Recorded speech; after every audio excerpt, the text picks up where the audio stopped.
নমস্কার বন্ধুরা, গীতাস ওয়ার্ল্ডে আপনাদের প্রত্যেককে স্বাগত জানাই। আজকে আমি পিৎজা বানিয়ে দেখাবো। খুবই কম সময়ের মধ্যে বানিয়ে নিতে পারবেন আর ঘরে থাকা উপকরণ দিয়ে বানানো যাবে, শুধুমাত্র চিজটা থাকতে হবে।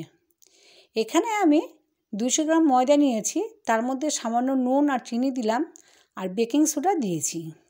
এরপরে 2 চামচ সাদা তেল দিয়েছি, তারপরে ভালোভাবে মাখিয়ে নিয়েছি। এখন আমি গরম জল দিয়ে আস্তে আস্তে মুথে নেব। একটা সফট ডো বানিয়ে নিতে হবে। ভালোভাবে মুথে নেব। দেখুন মুথে নেওয়া হয়ে গেছে। এখন আমি একটু তেল উপর দিয়ে লাগিয়ে রাখব, এতে করে ডোটা সফট থাকবে। এবার আমি বেলে নেব। রুটি যেভাবে বেলেন ঠিক সেইভাবেই বেলে নিতে হবে। রুটির থেকে একটু বড় করব আর একটু মোটা করব। বানানো কিন্তু খুবই সহজ আর খেতে কিন্তু দারুণ লাগবে। দোকানের থেকে কোনো অংশেই কম লাগবে না। এইভাবে একবার হলেও বানাবেন আর কেমন হয় কমেন্ট করে জানাবেন। দেখুন বেলে নেওয়া হয়ে গেছে। এখন আমি একটা থালার মধ্যে আগের থেকেই তেল ব্রাশ করে রেখেছিলাম, তার মধ্যেই দিয়ে নেব। এবার সাইডটা আস্তে আস্তে ধরে ধরে একটু এইভাবে দিয়ে নিতে হবে। খেতে কিন্তু খুবই ভালো লাগবে।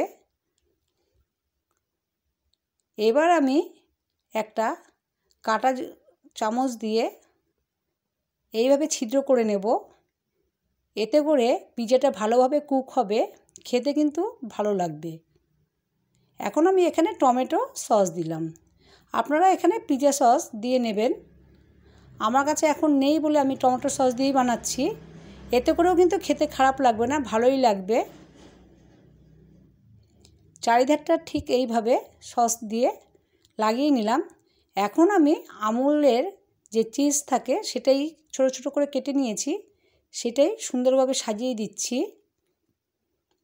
তারপরে দিয়ে দিলাম ক্যাপসিকাম। আমি আমার মতন করে সাজিয়ে নিচ্ছি। এরপরে দিলাম টমেটো, তারপরে গাজর দিয়ে নিচ্ছি। এরপরে পেঁয়াজ দিয়ে নেব। ঠিক এইভাবে কিউব করে কেটে নিয়েছিলাম, সেগুলোই সুন্দরভাবে সাজিয়ে দিলাম। যদি ভালো লাগে বন্ধুরা, তাহলে আবারও বলছি একটা লাইক দিতে কিন্তু ভুলবেন না।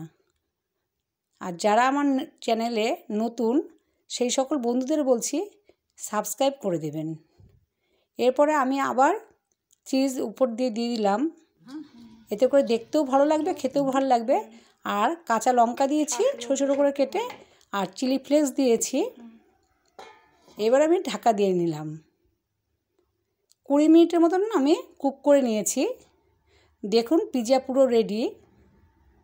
এখন আমি পরিবেশন করে নেব। দেখতে কতটা সুন্দর হয়েছে, খেতে কিন্তু দারুণ লেগেছে বন্ধুরা। এবার আমি কেটে দেখাবো।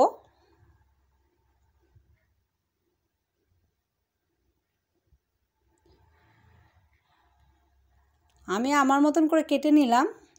দেখুন বন্ধুরা দেখতে কতটা ভালো লাগছে। এর উল্টো সাইডটা আপনাদের দেখিয়ে দিলাম। সুন্দরভাবে দেখুন কুক হয়ে গেছে। এইভাবে অতি সহজে বানিয়ে নিতে পারবেন। আজ এই অবধি, আবার নতুন ভিডিও নিয়ে দেখা হবে।